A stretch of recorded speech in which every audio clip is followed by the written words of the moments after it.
Chào anh chị. Tôi nói với các chị vấn đề là nội lực và ngoại lực của một nhà lãnh đạo. Đầu tiên á, là tôi nói về ngoại lực, nội lực.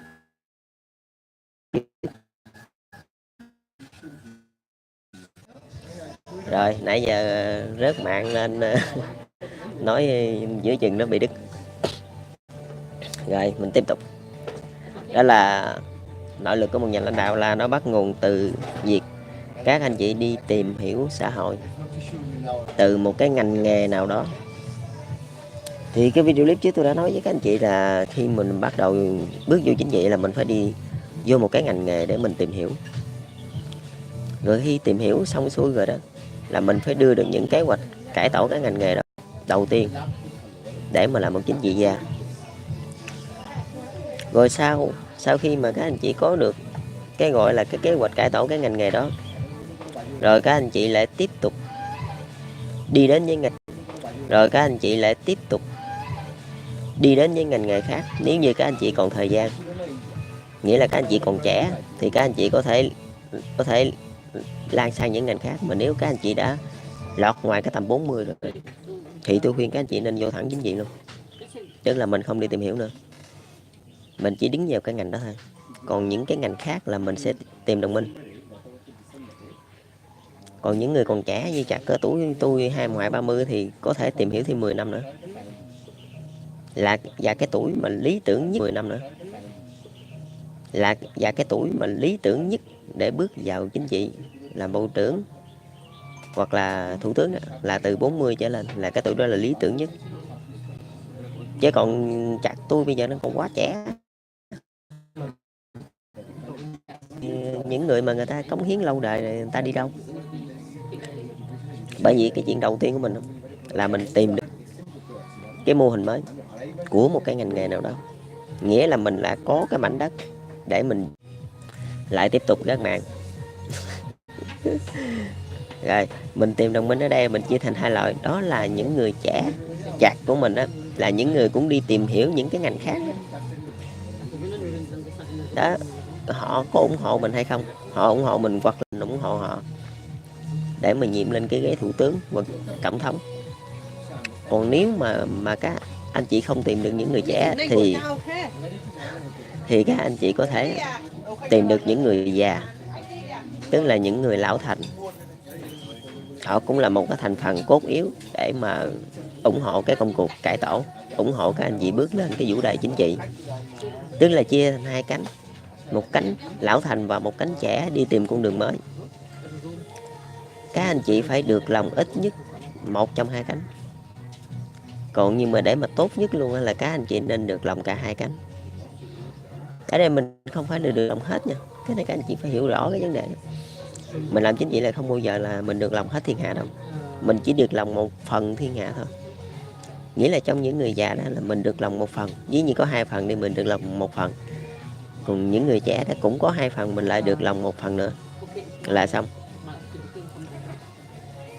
Để mà rõ luôn á, là các anh chị ngoài cái chuyện mà làm kế hoạch cải tổ về cái ngành nghề mà các anh chị dấn thân đó, là các anh chị cũng phải hỗ trợ những cái người trong những cái ngành nghề khác để họ làm nên kế hoạch. Mặc dù cái ngành đó các anh chị không gành, các anh chị không vững bằng những người mà người ta đã dấn thân rồi, nhưng mà các anh chị phải có cái óc lập kế hoạch, phải có cái khâu tổ chức, cái óc tổ chức của các anh chị đó. Và các anh chị hỗ trợ họ ở cái cách vận hành một kế hoạch mới, hoặc là tìm ra những cái điểm mới để phát triển, thì họ mới đưa các anh chị lên. Tại vì chúng ta không có nhiều thời gian để chúng ta đi từng ngành nghề một. Nếu mà đi kiểu đó thì nhiều khi đi tới 60 tuổi luôn vẫn đi không hết. Nhưng mà nếu các anh chị đi không hết thì các anh chị không bắt đầu được. Mà nếu các anh chị bắt đầu là tôi chỉ khuyên các anh chị bắt đầu ở cái chức gọi là thống đốc bang, đó là chủ tịch tỉnh đó. Cái chức đó là đầu tiên, đó là từng cái cấp đó là 40 tuổi là các anh chị đã bắt đầu vô đó, là tầm khoảng 10 năm sau là các anh chị sẽ leo lên tới trung ương đó. Nhưng mà mình đã bắt đầu vô đó rồi, làm sao mình tìm hiểu được những cái ở ngoài? Buộc lòng mình phải liên kết với những người ở ngoài, những người mà trong một cái ngành nghề nào đó, tức là những cái mình chưa tìm hiểu. Sẽ có những cái mình không biết chứ không phải không có, nhưng mà làm sao để mình liên kết được với họ ở một cái vai trò gọi là tương hỗ nhau. Tức là tôi hỗ trợ anh lập kế hoạch cải tổ gì đó, rồi anh hỗ trợ ngược lại tôi. Nó là hạt, tức là mình vô hình chung đó là mình hình thành một cái nội các riêng. Một cái nội các này là một cái nội các bình thường thôi, nó không phải nắm quyền. Nhưng mà rồi mai sau mình lên rồi là sẽ mình đã cái nội các mình đã hình thành từ rất lâu. Không, những tay nào ngành nghề nào ra làm sao mình có hết trơn à. Không, chính trị gia là phải có cái chuyện đó.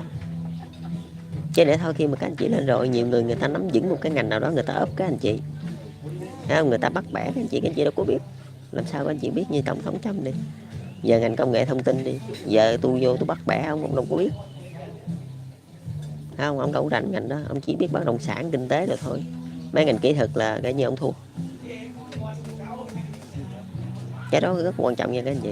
Để mà các anh chị ngồi được không, để mà người ta không bắt bẻ được là mình phải thủ trước, mình phải nắm tay với nhau ngay từ ban sơ. Không, nhưng mà mình làm những gì, mình trẻ là mình phải nắm tay với những người trẻ.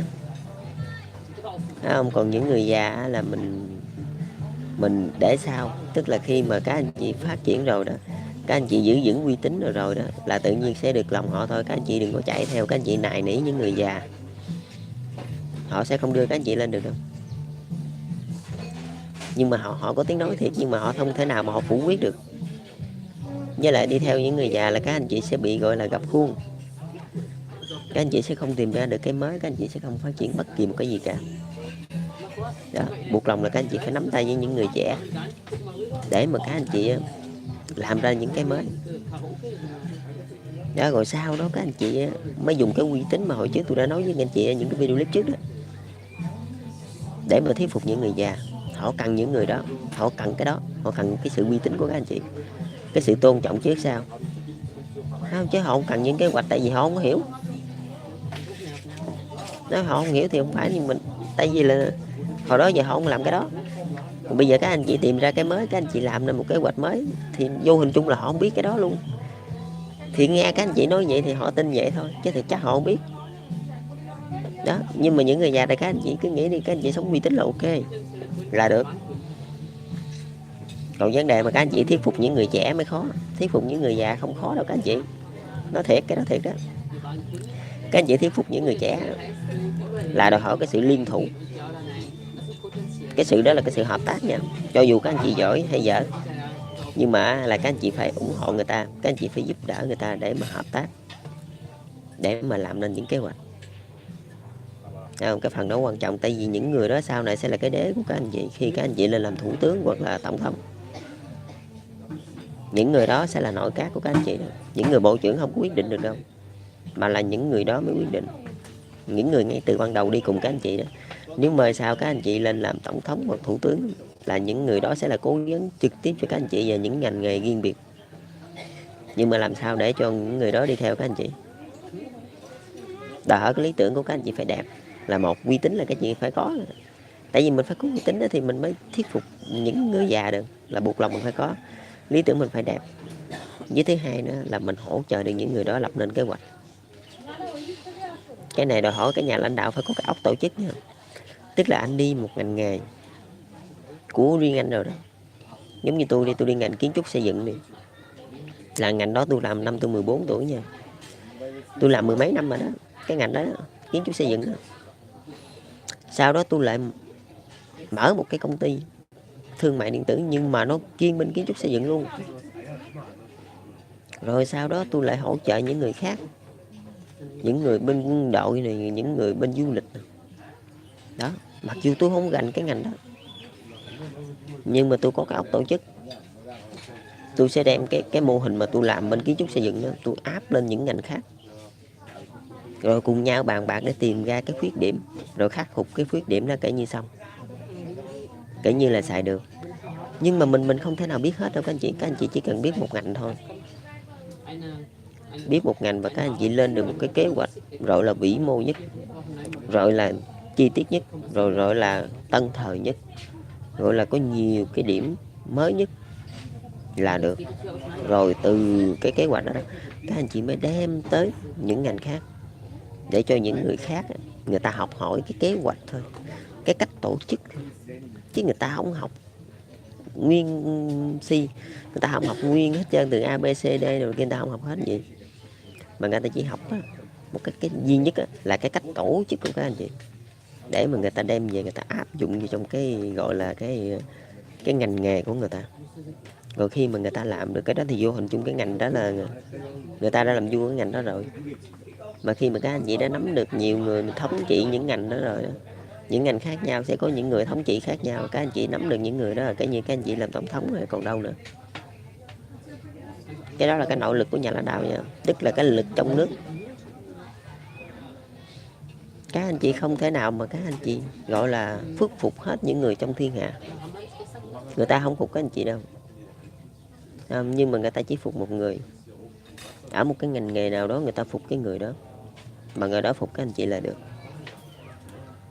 Cũng giống tôi nói chuyện ở đây, tôi đâu có nói chuyện với những người bình thường đâu, phải không? Ở đây video clip này tôi dành riêng cho những người tổng thống, chứ đâu có dành cho những người bình thường đâu, không? Tại giờ tôi nói chuyện với những người đó là tôi biết chắc chắn sẽ mang đến hòa bình, vậy thôi, chứ tôi không có đi ghiêu gao, tôi không lên báo để làm gì, phải không? Làm hơi chắc gì đã giải quyết được, tôi nói thẳng với những người đó là xong. Thì các anh chị phải có cái vấn đề đó, cái đó là cái nội lực của tôi á, chứ không phải chơi đâu.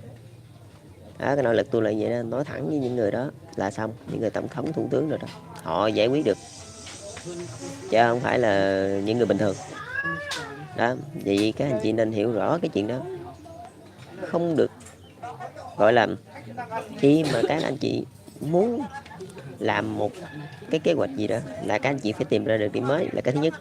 Cái thứ hai, khi mà xong rồi đó là các anh chị phải mời được những đối tác ở những ngành khác để mà tạo nên, để mà sâu chuỗi nên một cái hệ thống nội các riêng. Mặc dù các anh chị chưa làm thủ tướng, nhưng mà các anh chị phải có cái tầm nhìn của thủ tướng thì mới làm được, chứ mới mốt các anh chị đợi người ta bầu các anh chị lên rồi các anh chị không biết gì hết trơn, ai bầu các anh chị lên. Các anh chị phải có cái tầm nhìn của thủ tướng, vậy là các anh chị phải nắm nhân sự cốt cán đồ xong xuôi hết rồi. Rồi chính những cái người đó đó họ sẽ ủng hộ các anh chị, mà vô hình chung á, là cái người mà người ta thống trị cái ngành đó người ta ủng hộ các anh chị, thì những người trong ngành đó sẽ ủng hộ các anh chị, không? Vậy là xong, các anh chị không cần phải vận động tranh cử, những người đó sẽ vận động giùm cho các anh chị, là vô hình chung các anh chị chiến thắng trong cuộc bầu cử. Không cần phải nói gì chứ, ở đây tôi không cần quảng cáo, tôi không cần phải nói tiếng nào, nhưng mà những người đó sẽ vận động chứ vậy. Nội lực của một nhà lãnh đạo rất là quan trọng. Nếu mà các anh chị không có nội lực là các anh chị không có làm gì được đâu.